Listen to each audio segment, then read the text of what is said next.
আসসালামু আলাইকুম, কী অবস্থা, কেমন আছেন সবাই? আলহামদুলিল্লাহ, আমি অনেক ভালো আছি। অনেক দিন পর আবার ভিডিও নিয়ে আসলাম। তো বিকালের নাস্তায় ঝটপট 10 মিনিটে বিকালের নাস্তা তৈরি করে বাচ্চাদেরকে দিতে পারবেন এবং বাচ্চারা খেয়েও মজা পাবে এবং স্বাস্থ্যসম্মত একটি নাস্তার আইটেম রেসিপি নিয়ে আসলাম আপনাদের মাঝে। আপনারাও বাড়িতে এভাবে ট্রাই করে দেখতে পারেন। মাশাল্লাহ, খেতে কিন্তু অনেক ভালো হয়। আর যারা পারফেক্ট কেক বানাতে পারেন না তারা কিন্তু এভাবে ভাজা কেকটা বাসায় তৈরি করে দিতে পারেন বাচ্চাদের টিফিনেও এবং বিকালের নাস্তায়, চায়ের আড্ডায় এরকম একটা নাস্তা খুবই ভালো হবে এবং খেতেও মজা এবং সুস্বাদু হবে।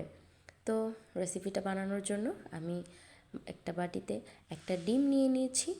আপনারা আপনাদের পরিমাণ মতো যদি বেশি বানান তাহলে বেশি দিবেন, আর আমি আমার পরিমাণ মতো একটা ডিম নিয়ে এবং এখানে পরিমাণ মতো চিনি, আমি 2 চামচ চিনি দিয়েছি। চামচটা যেহেতু বড় এর জন্য 2 চামচ দিয়েছি, আপনারা আপনাদের স্বাদ মতো দিয়ে নেবেন। তো চিনি দেওয়ার পর আমি এখানে স্বাদ মতো লবণ দিয়ে দিয়েছি।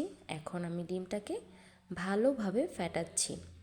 ডিমটাকে ভালোভাবে ফ্যাটাতে হবে যাতে চিনিটা গলে যায়।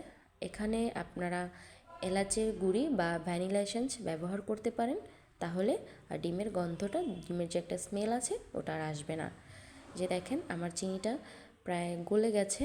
এখন আমি এখানে শুকনো উপকরণ যেগুলো আপনি দিয়ে দেব। এই যে আমি 2 চামচ, যে 2 চামচ চিনি নিয়েছিলাম ওই চামচেরই 3 চামচের মতো ময়দা দিয়ে দেব। এই যে দেখেন, এখানে কিন্তু কোনো রকম পানি ব্যবহার করা যাবে না এবং ব্যবহার করা লাগবেও না আর কি। ডিমের যে মিশ্রণটা ওটাতেই হয়ে যাবে। তারপর আমি এখানে একটু বেকিং পাউডার দিয়ে দিয়েছি। এই যে দেখেন, একটু বেকিং পাউডার দিয়ে দিয়েছি। এখন আমি আস্তে আস্তে, সব ময়দা কিন্তু একসাথে দিবেন না, অল্প অল্প করে দিবেন। এই যে দেখেন, আমি এখন আস্তে আস্তে যে ডিমের মিশ্রণটার সাথে ময়দাটা মিক্স করতেছি। এই যে দেখেন, আমার একটু ভিডিও করতে সমস্যা হচ্ছে, কারণ যেহেতু এক হাত দিয়ে ধরে অন্য হাত দিয়ে ভিডিও করতেছি, এর জন্য একটু সমস্যা হচ্ছে, আপনারা একটু বুঝে নেবেন। তারপর এই যে এখানে আমি 2 চামচ সুজি দিয়ে দিয়েছিলাম। সুজি, এই যে সুজিটা দিয়ে এখন আমি ভালোভাবে মিক্স করে নিব। ভালোভাবে মিক্স করতে হবে। এই যে দেখেন, একটু আস্তে আস্তে সময় নিয়ে এটাকে মিক্স করবেন। এই যে দেখেন, আমার মিক্স করা হয়ে গেছে। এই যে মাখা হয়ে গেছে, একটু আঠালো আঠালো একটা ডো হবে, যে হাতে লেগে লেগে পড়ায় এরকম একটা ডো হবে। আমি এখানে আর ইউজ করেছি গুঁড়ো দুধ। এই যে গুঁড়ো দুধটা দিয়েছি, এটা আপনাদের দেখাতে ভুলে গেছি। তো আমি অফ ক্যামেরায় এখানে গুঁড়ো দুধ দিয়ে দিয়েছিলাম। তারপর এটাকে ভালোভাবে মিক্স করে নিয়েছিলাম। এই যে সুজিটা, তখন আর কি গুঁড়ো দুধ দিয়েছিলাম, এই যে এখন সুজি দিচ্ছি। সুজিটা দিয়ে ভালোভাবে নেড়ে চেড়ে এটা মিশিয়ে নিব। এই যে দেখেন, ভালোভাবে মিশিয়ে নিচ্ছি। আস্তে আস্তে এটাকে মেশাতে হবে। এটা একটু নরম এবং আঠালো টাইপের হবে, ভয় পাওয়ার কিছুই নেই। এরা 10 মিনিট রেস্টে রাখলে ঠিক হয়ে যাবে। আমি একটু রেস্টে রেখেছিলাম 10 মিনিট। এই যে দেখেন, 10 মিনিট পরে এসেছি, অনেকটাই ডো শক্ত হয়ে গেছে, এখন আর অত একটা লাগে না। তারপরও আপনারা পরিমাণ মতো হাতে তেল দিয়ে, তারপরে যে দেখেন আমি অনেকটা পরিমাণ তেল নিয়ে তারপরে এই যে ডোয়ের গায়ে একটু লাগিয়ে দিয়েছিলাম, আর আমার হাতে মেখে এখন আমি নিজেদের পছন্দ মতো শেপ দিয়ে নেবেন। যে আমি একটু নৌকা টাইপের শেপটা দিতে যাচ্ছিলাম, যে দেখেন লম্বা করে আর কি 2 কোণা বের করে আমি একটা শেপ দিচ্ছি। এই যে দেখেন, আমি একটু এভাবে করে নিয়েছি। ভাজলেও এটা এমনই থাকবে, এর জন্য আমি একটু এরকম দিয়েছি। আপনারা আপনাদের পছন্দ মতো, যে যেরকম পছন্দ অনুযায়ী, যার যেটা ইচ্ছা সেরকম একটা শেপ দিয়ে নিতে পারেন। তবে আমি এরকম দিয়েছি। এই যে তারপর এক এক করে আমি সবগুলো বানিয়ে নিচ্ছি। দেখেন, এটা খেতে কিন্তু মাশাআল্লাহ অনেক মজা হয়। অনেকে কেক বানালে ফুলে না, তারপর সফট হয় না, এটাতে কিন্তু ওরকম কোনো প্যারা, ওরকম কোনো ঝামেলাই নেই। অনেক সুন্দর ফুলে, আপনারা দেখতে পারবেন এত সুন্দর ফুলে একদম টুপা টুপা হয়ে যায়। ইভেন মানে ভিতরটা অনেক সফট, বাহিরটা যেমন ক্রিস্পি ভিতরটা অনেক সফট, অনেক মজা হয় খেতে। আপনারা বাসায় অবশ্যই ট্রাই করে দেখবেন। এভাবে যদি বাসায় বানিয়ে বাচ্চাদেরকে দেন, বাচ্চারা খেয়েও অনেক ভালো মানে মজা পাবে। আর বাহিরের কেক অনেক ধরনের মানে থাকে সমস্যা, তো ঘরে বানিয়ে যদি এরকম একটু কিছু দেওয়া যায় বিকেলের নাস্তায়, তাহলে কিন্তু মন্দ হয় না, কি বলেন? ভালোই হবে। এই যে দেখেন, তারপরে আমি একে একে বানাচ্ছি সবগুলো। যে সবগুলো আমি একে একে বানিয়ে নিব। একবার খেলে, আপনারা একবার এটা বানিয়ে বাসায় ট্রাই করলে আমি বলতে পারবো আপনারা নেক্সট আরও বানিয়ে খাবেন। এরকম রেসিপি হয়তো আপনারাও বাসায় অনেকেই বানিয়ে খেয়েছেন হয়তো, তারপরও আমি দিলাম। এই যে দেখেন কি সুন্দর লাগতেছে না দেখতে, কি সুন্দর মানে কিউট লাগতেছে, একদম গোলুমুলু গুলুমুলু, মাশাল্লাহ। দেখতে কিন্তু অনেক যেমন সুন্দর, খেতে অনেক মজা। এই যে আমি চুলায় আগুন ধরিয়ে দিলাম। এবার একটা কড়াই নিয়েছি, কড়াইতে আমি পরিমাণ মতো তেল দিয়ে দিব। এই যে পরিমাণ মতো তেল দিয়ে দিয়েছি। তেলটা কিন্তু অতটা গরম করা যাবে না, তেলটা আপনি হাত দিয়ে দেখে নেবেন, যখন দেখবেন যে হাতে মানে তেলের গরম মানে সহ্য হচ্ছে, ওই টাইমে এগুলো দিয়ে দিবেন। মানে গরম, একেবারে গরম তেলে দিলে উপরটা একদম কালার চলে আসবে, ভিতরটা হবে না। এই জন্য এই যে দেখেন আমি দিচ্ছি, তখন তেলের আঁচটা কীরকম দেখা যাচ্ছে, কিন্তু হালকা হালকা বুদবুদ হচ্ছে, এরকম একটা অবস্থায় আপনি মানে সবগুলো দিয়ে দিবেন। এই যে দেখেন আমি সবগুলো মানে কিছুটা আর কি আস্তে আস্তে দিচ্ছি। এ পর্যায়ে চুলার আঁচটা একদম মিডিয়াম টু লো হিটে রাখতে হবে, একদমই চুলার আঁচ বাড়ানো যাবে না, তাহলে কিন্তু ভিতরটা হবে না এর জন্য। আর এটা যখন দেবেন তার 2-5 মিনিটের মধ্যেই এগুলো হয়ে যায়, বেশিক্ষণ ভাজার কোনো প্রয়োজন নাই, অল্পতেই এটা সিদ্ধ হয়ে ফুলে আসবে। এই যে দেখেন আমার কিছুটা দিয়ে দিচ্ছি, এই যে দেখেন।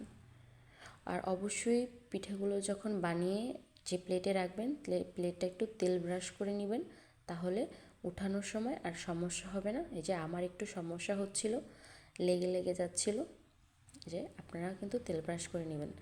এই যে দেখেন আমার পিঠেগুলো এখনই কীরকম ফুলে ফুলে আসতেছে, দেখতেছেন? যে দেখেন কত সুন্দর মানে টকবক টকবক করে তেলটা ফুটছে, আর পিঠাগুলোও কিন্তু ফুলে ফুলে আসছে। যে দেখেন দেখতে পারবেন সবগুলো পিঠা কত সুন্দর ফুলে একদম টোপা টোপা হয়ে যাবে। এটাকে আমরা তেলে ভাজা কেক বলে থাকি, অনেকে অনেক ধরনের পিঠাও বলে থাকতে পারে, যে যেরকম বলে। এই যে দেখেন পিঠাগুলো ফুলে একদম ফেটে ফেটে আসছে, দেখছেন কত সুন্দর, মাশাআল্লাহ। একদম মানে মাঝখান থেকে একদম ফেটে ফেটে যাচ্ছে, এতটা সুন্দর ফুলতেছে এগুলা।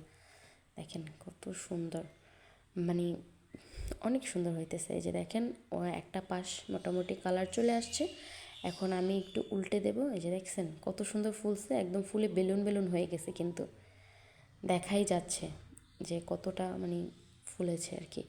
এই যে দেখেন কত সুন্দর ফুলেছে। আমি এপাশে কালারটা যখন সুন্দর চলে আসছে, আমি উল্টে দিয়েছি। এই যে দেখেন উল্টে দিয়েছি অন্য আরেকটা পাশ হওয়ার জন্য। এই যে দেখেন আরেকটা পাশ হয়ে গেলে আমি আবার নামিয়ে নিব। এটাকে কিন্তু অতিরিক্ত মাত্রায় জাল করার কোনো দরকার নেই, 4 থেকে 5 মিনিট জাল দিলেই মানে ভাজলেই হয়ে যাবে, অতিরিক্ত ভাজার কোনো প্রয়োজন নেই।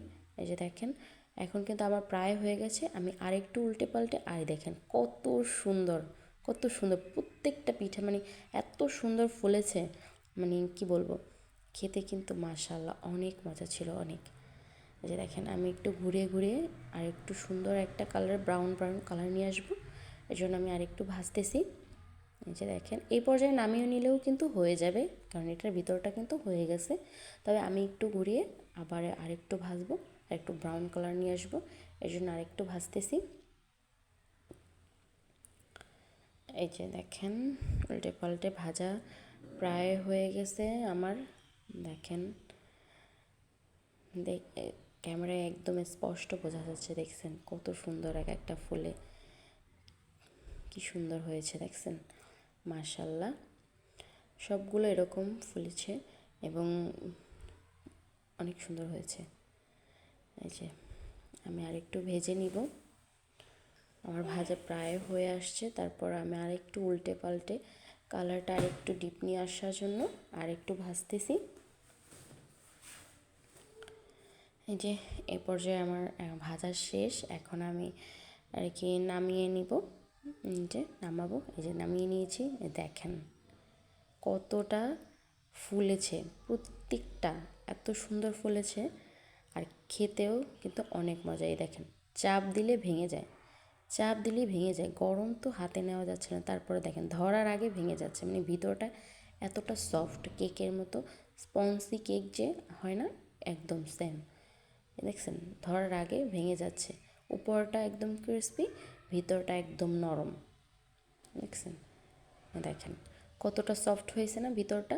এরকম খেতে কিন্তু অনেক মজা ছিল, অনেক। দেখছেন ভিতরটা কতটা সফট, কতটা ক্রিস্পি, খেতে কিন্তু অনেক মজা হয়েছিল।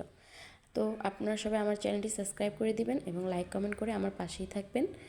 আর সবাই ভালো থাকবেন, সুস্থ থাকবেন। আল্লাহ হাফেজ।